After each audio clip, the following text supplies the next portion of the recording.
Rules के basis पे honourable Punjab and Haryana high court ने इस मैटर को डिसाइड किया। हमने उसको चैलेंज किया कि ये रूल्स उनकी सर्विस के ऊपर अप्लाई नहीं होते। आज ऑनरेबल सुप्रीम कोर्ट ने हरियाणा सरकार को नोटिस इशू किया है और हमारी एप्लीकेशन यूपीएससी को इंडक्ट करने की अलाउ करी है और डायरेक्शन दी है कि इस पिटीशन के आउटकम तक अगर कोई भी आईपीएस में इंडक्शन होती है डीएसपीस की, तो वो इसका जो फाइनल स्वरूप आएगा उसके ऊपर subject, basically it is subject to outcome of this particular petition.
தொடங்கப்பட்ட சென்னை சங்கமம் இடையிலே நிறுத்தப்பட்டு மீண்டும் நம்முடைய முதலமைச்சர் அண்ணன் தளபதி அவர்கள் ஆட்சி பொறுப்பேற்றுக் கொண்ட பிறகு 4 ஆண்டுகளாக தொடர்ந்து நடைபெற்று கொண்டிருக்கிறது.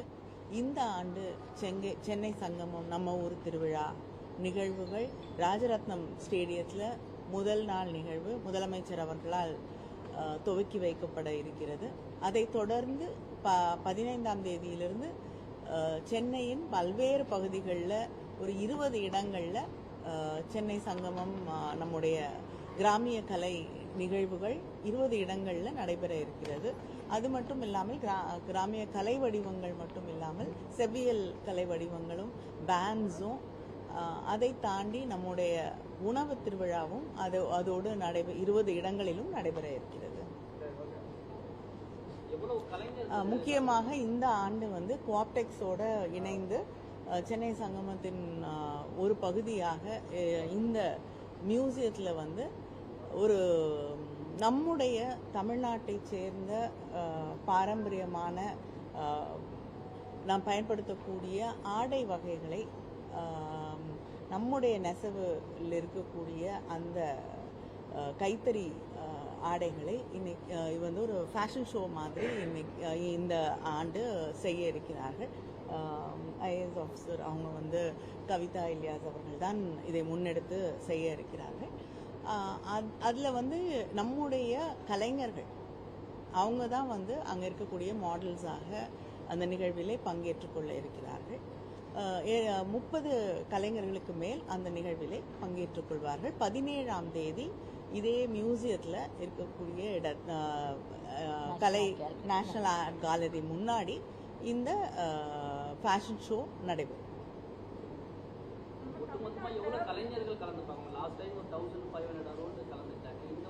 இந்த ஆண்டும் சங்கமம் நிகழ்வுகளில் 1500 கலைஞர்கள் பங்கேற்க இருக்கிறார்.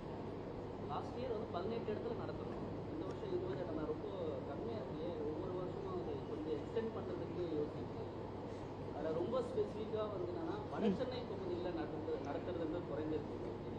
இல்லைங்க, இந்த வருடம் பெரம்பூரில் மட்டும் அங்கே இருக்கிற கூடிய பார்க்கில் கொஞ்சம் வேலைகள் நடந்துட்டுருக்கு. அதனால் அந்த பார்க்கில் நடத்த முடியாத ஒரு சூழல் இருப்பதால் அங்கே நடத்த முடியல. ஆனால் வட சென்னையில் கொளத்தூர், ராயபுரம், ஆவடி,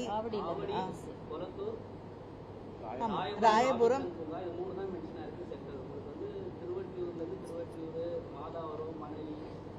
வியாசார்பாடி, எம்கேபி நகர், கொடுங்கையூர் மக்கள் வட சென்னையில் அதிகமாக இருக்கிறாங்க. இந்த பக்கத்தில் கூட கலைஞர்கள் கொஞ்சம் இருக்கிறாங்க. இல்லைங்க, எல்லா பகுதியிலையும் இருக்கக்கூடிய கலைஞர்கள் வந்து எல்லா நிகழ்வுகள்லையும் பங்கேற்றுக் கொள்கிறார்கள்.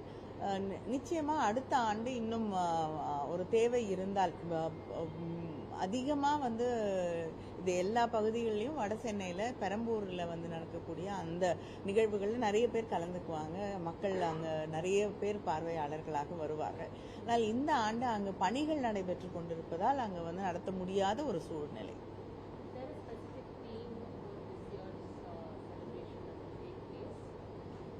No, there is no theme. The theme is Pongal and to celebrate the harvest festival and to celebrate togetherness. Madam, புவிசார் சார்ந்த விஷயங்கள் நம்ம தமிழ்நாட்டுக்கு ஸ்பெஷலாக இருக்குது. இந்த மாதிரி விஷயங்கள் நம்ம எவ்வளோ இதில் இம்பார்ட்டன்ஸ் புவிசார் இல்லைங்க, இப்போ உதாரணத்துக்கு எடுத்துக்கணுன்னா என்னுடைய தொகுதியிலேருந்து எடுத்துட்டிங்கன்னா கூட இப்போ கோயில்பட்டி கடலை மிட்டாய் வந்து இருக்குது. அங்கிருந்து அந்த உணவு வகைகளும் இங்கே கொண்டு வரப்படும். அது மட்டும் இல்லாமல் தமிழ்நாட்டில் பல்வேறு பகுதிகளில் இருக்கக்கூடிய பல உணவு வகைகள் இங்கே இருக்கக்கூடிய நம்ம பார்க்ஸில் எல்லா இடங்கள்லையும் வந்து அவங்களே வந்து அந்த உணவை தயாரித்து தரக்கூடிய ஒரு வாய்ப்பாக இதை பயன்படுது. talked about co-oplex and how they will also be holding a fashion show and everything that will be there. Will this also be in the forefront of showing Tamil culture, Tamil paramparya? Yes, it is going to be our traditional clothes, our weaves, like Arani, Kanjipuram, Chungdi saris, which have to be revived, Dharmapuram, and so many of our Chettinad.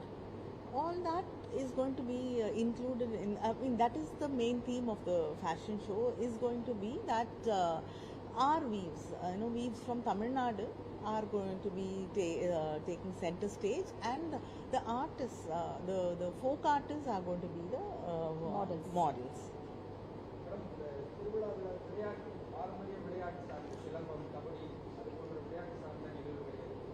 இல்லை, கபடி இருக்காது, உரியடி அந்த மாதிரி இருக்கும், பல்லாங்குழி இருக்கும், பரமபதம் இருக்கும், இந்த மாதிரி இருக்குமே தவிர கபடி வந்து அது தனியாக ஒரு இடங்கத்துல.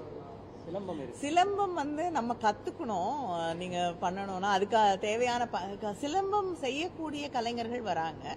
ஆனா நீங்க கத்துக்கணும்னா அதுக்கு முறையான பயிற்சி வேணும். அதுக்கு வேணா ஒரு கிளாஸஸ் அரேஞ்ச் பண்ணலாம். என்னங்க, சாரி,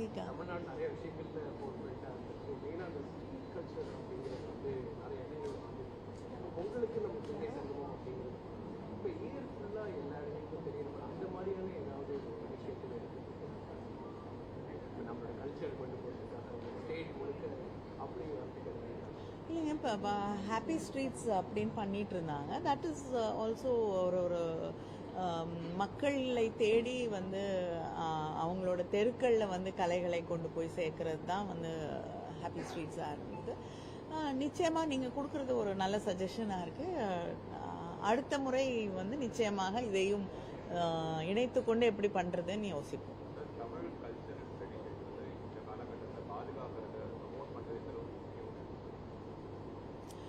இது ப்ரொமோட் பண்ணுறது அது அப்படிங்கிறத தாண்டி பாதுகாக்கிறதுனா என்ன கேட்டால் நாட்டார் கலைகள் அப்படின்னு நம்ம சொன்னோன்னா அது வந்து கலை வடிவம் தாண்டி நம்முடைய இன்றைய வாழ்வியலை வந்து சொல்லக்கூடிய, பதிவு செஞ்சு வச்சுக்கக்கூடிய ஒரு பெட்டகம் அப்படின்னு தான் நான் சொல்லுவேன். ஏன்னா அவங்களோட ஒவ்வொரு நாள் வாழ்க்கையில் அவங்க சந்திக்கக்கூடிய போராட்டங்கள், வலிகள், கனவுகள், மகிழ்ச்சி